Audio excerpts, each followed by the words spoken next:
Starting off with our top focus first, the Cold War and the threat of nuclear annihilation is long over, but rogue states and their growing nuclear stockpiles means the threat of a debilitating nuclear strike remains. It explains why from the US to Russia, China, South Korea and Japan, even India, there are plans and protocols for safeguarding top political and military leaders and in some cases even sections of the population. The South China Morning Post has revealed details of an underground command center to which China's top leadership will be evacuated in the event of a nuclear war. Reports of such a center have been around since 2016 when President Xi Jinping was taken on a tour of the facility. It must have taken many years to build, and even now few details have been made public. Here's a look at what it could be like. First, the location, the Joint Battle Command Center, as it is called, is 20 kilometers northwest of Beijing in the Western Hills Forest National Park. The report does not make it clear if the top leadership will be taken by road to that center or be flown there by helicopters. Both carry their own risks as they will be visible. Is there an underground route to the center? That's not clear, but it is possible the Chinese could have worked on that since it is relatively risk-free. Let's now get to the nuts and bolts of what this nuclear command center could look like. This one is 2 kilometers deep underground in limestone caves that have a layer of granite on top, at least 1,000 meters thick. For any nuclear command center to survive the blast of a nuclear strike, it must have a buffer of rock at least 100 meters thick.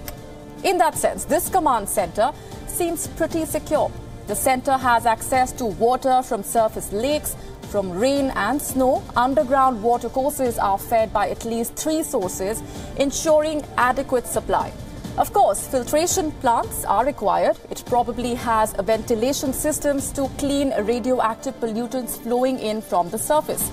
The top political and military leadership can be accommodated there. Also, according to that report, at least 1 million people, that's right, 1 million people, which means that the location has taken into account adequate supply of food and good communications as well.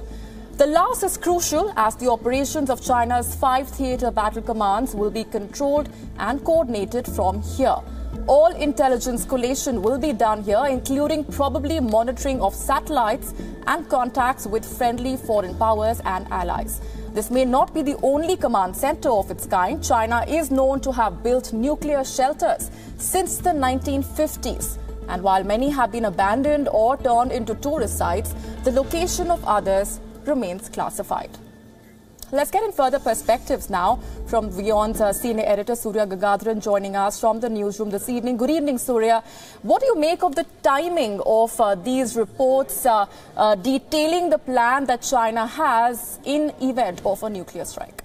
Well, it's a little strange about how this report has come out. It appeared in the South China Morning Post, which quoted an article that had appeared in a Chinese magazine, I believe, called Hydrological Processes, and that was written by a Chinese. So why would the Chinese allow an obscure guy like this to come out with all this information unless they had a definite motive and an intention to publicize it? Perhaps to tell the world about their expertise, perhaps to point the finger in one direction where the activity is actually in some other direction. So the Chinese operate in an atmosphere of paranoia, and especially under President Xi Jinping, they are highly secretive. They are restoring some of those authoritarian controls that were there in the 50s and the 60s. So possibly when we look at all that, possibly that's one of the reasons why they are coming out with this information, giving out some information. Maybe it's all planted, maybe it's a lie, we don't know. And Surya, this claim of these bunkers being able to accommodate 1 million people, your response to that claim and how strange it really sounds? Well, 1 million people, I mean, we're talking of a city here. And I would presume that maybe for a few thousand people, some kind of shelter can be made. But for 1 million people, I mean, that's stretching it a bit. I mean, in fact, that's one of the questions one has to ask when you look at reports like this. Certainly. Stay on with me, Surya, some other aspects that we would like to apprise our viewers of. Now, unlike the rather secretive Chinese, the Americans tend to be pretty open about their plans to secure their top leaders from a nuclear strike. In fact, such U.S. plans go back 60 years. And since 9/11, under an initiative called Continuity of Government, the U.S. Congress has stepped up the funding for top secret bunkers. The oldest is the North American Air Defense Command in Colorado, built under the Cheyenne Mountains. The RAD was one of the first facilities protected from electromagnetic pulses that follow a high-altitude nuclear explosion.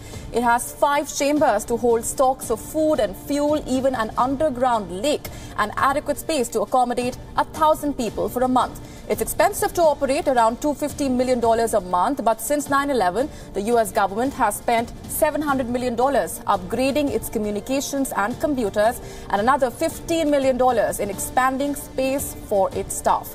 During President Barack Obama's time, drills began when the blast doors were shut for 24 hours. Less than 3 years ago, the U.S. government mentioned Iran as one of the reasons why NORAD was being restaffed.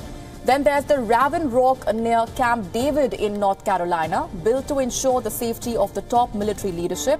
It's basically a 3,100 feet tunnel provided with 2 34-ton blast doors, underground curved tunnels, ensuring protection from any nuclear blast. It provides 100,000 square feet of office space for 1,400 people. Since 9/11, office space has expanded to 900,000 square feet and 5,000 employees.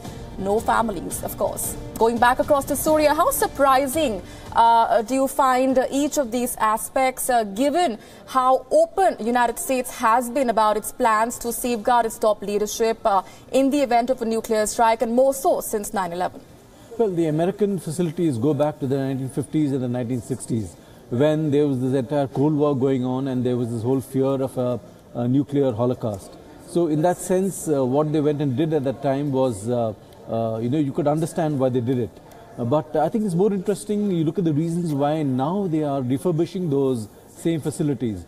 After 9/11, there's been this whole scare in the US that another terror strike could happen, or perhaps a country like Iran could strike them with nuclear weapons. And you also have North Korea threatening to strike the US with a thermonuclear device. So clearly the Americans see reason for refurbishing those facilities, expanding them, giving them more, upgrading their communications and other systems. So there's certain logic in the American thinking, although one can still believe that a nuclear war is something no country wants, not even North Korea.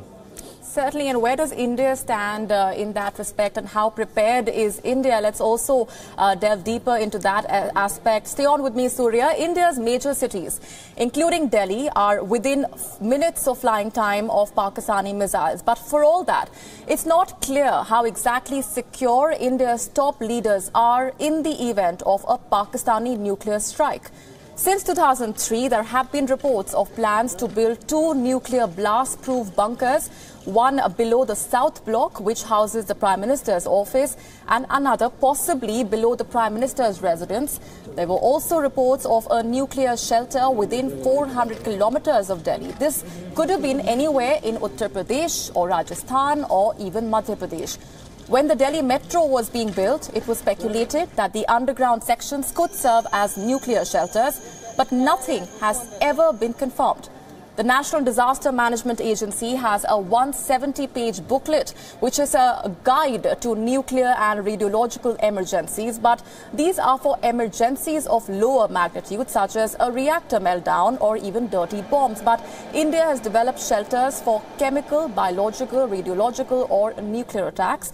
These are basically tubular structures of reinforced steel embedded 2 to 3 meters underground that can accommodate 30 people. The structures are completely sealed, have positive air pressure, and are designed with water, power, and sewage disposal. Surya, what stands out in most of those details is the fact that nothing has really been confirmed by the Indian authorities, or nothing has really emerged when it comes to the preparation that the Indian side really has in the event of a nuclear strike.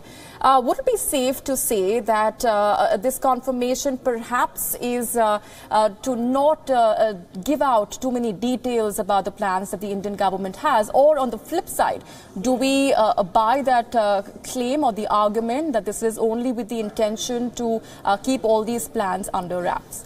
No, the point here is that no government agency has made any comment on these nuclear shelters for VIPs. And leave alone for the general population, which frankly is impossible. You can't provide nuclear shelters for more than 1 billion people. It's not possible. So is there some protection for VIPs? I would presume there is, although for its own reasons the government would prefer not to talk about it.